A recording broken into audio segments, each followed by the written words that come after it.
Om Shri Sai Ram, Chapter 13 from the Shirdi Sai Satcharita. The inscrutable power of Maya. Baba's words were always short, deep, full of meaning, effective and well balanced. He was ever content and never cared for anything. He said, "Though I am a fakir, have no house or wife, and though leaving all care, I stay at one place, the inevitable Maya teases me often. Though I forgot myself, but she cannot forget me. She always envelops me. This Maya, elusive power of the Lord Sri Hari, harasses even Lord Brahma and others. Then, what to speak of a poor fakir like me? Those who take refuge in God will be freed from her clutches with His grace." In such terms, Baba spoke about the power of Maya. Lord Sri Krishna has said to Uddhava in the Bhagavad that the saints are his living forms, and see what Baba has said for the welfare of his devotees. Those who are fortunate and whose demerits have vanished, take to my worship. If you always say Sai, Sai, I shall take you over the 7 seas. Believe in these words, and you will be certainly benefited. I do not need any paraphernalia of worship, either 8-fold or 16-fold. I rest there, where there is full devotion. Now read what Sai did for the welfare of those who surrendered themselves to him. Bhimaji Patil. One Bhimaji Patil of Narayan Gaon, Taluka Junnar, district Pune, suffered in the year 1909 from a severe and chronic chest disease, which ultimately developed into tuberculosis.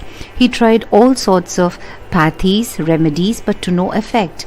Losing all hopes, he ultimately prayed to God, "O Lord Narayan, help me now."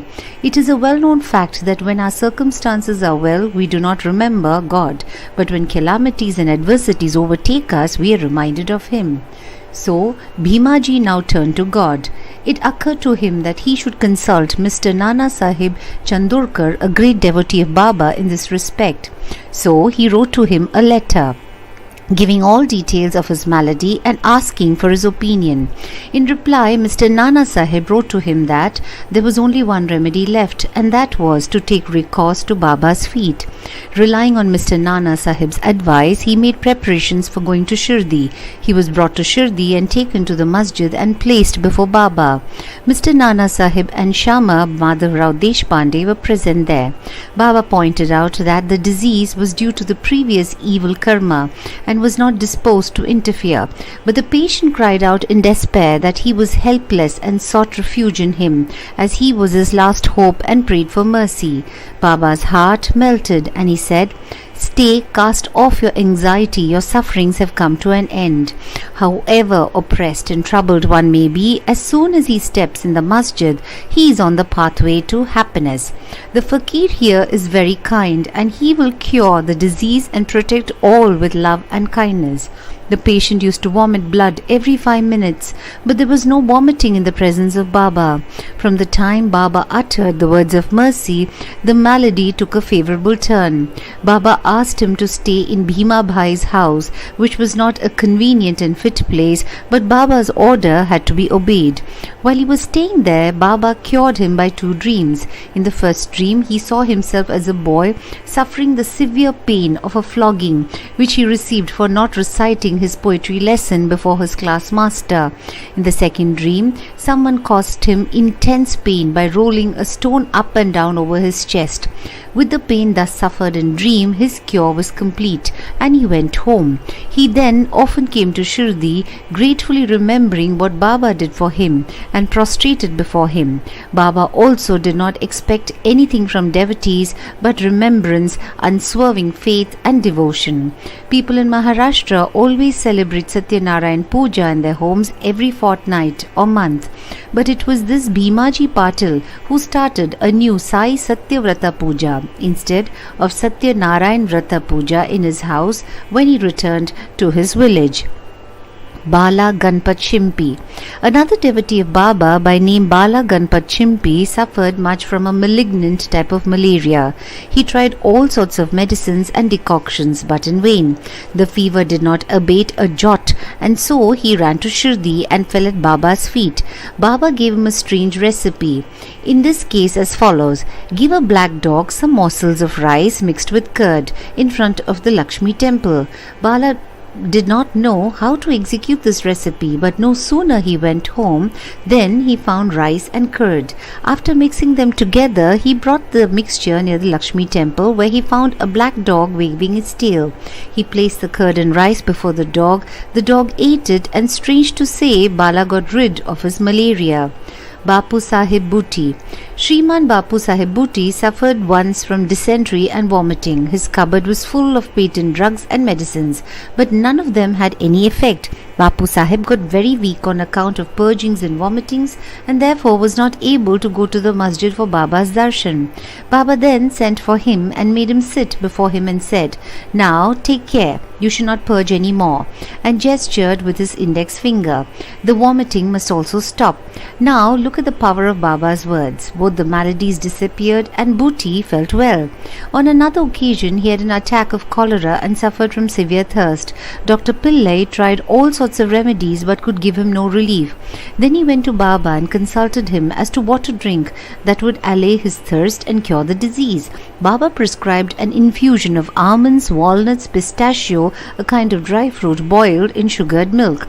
This would be considered a cause for fatal aggravation of the disease by any other doctor or physician, but in implicit obedience to Baba's order, the infusion was administered, and strange to say, the disease was cured. Alandi Swami. A Swami from Alandi with a desire for Baba's darshan came to Shirdi. He suffered from severe pain in his ear, which prevented him from getting sleep. He was operated for this, but it served no purpose. The pain was severe and he did not know what to do. While he was returning, he came to take Baba's leave. When Shama, that is Madhavrao Deshpande, requested Baba to do something for the pain in the Swami's ear, Baba comforted him saying, "Allah acha karega, God will do good." The Swami then returned to Pune and after a week sent a letter to Shirdi stating that the pain in his ear had subsided, though the swelling was there, and in order to get the swelling removed, he went to Mumbai for operation, but the surgeon on examining the ear said that no operation was necessary. Such was the wonderful and potent effect of Baba's words. Kaka Mahajani. Another devotee named Kaka Mahajani suffered once from diarrhea. In order that there should be no break in his services to Baba, Kaka kept a tambia, that is pot, with water in some corner of the masjid, and whenever there was a call he would go out. As Sai Baba knew everything, Kaka did not inform him of his disease, thinking that Baba would of his own cure it soon.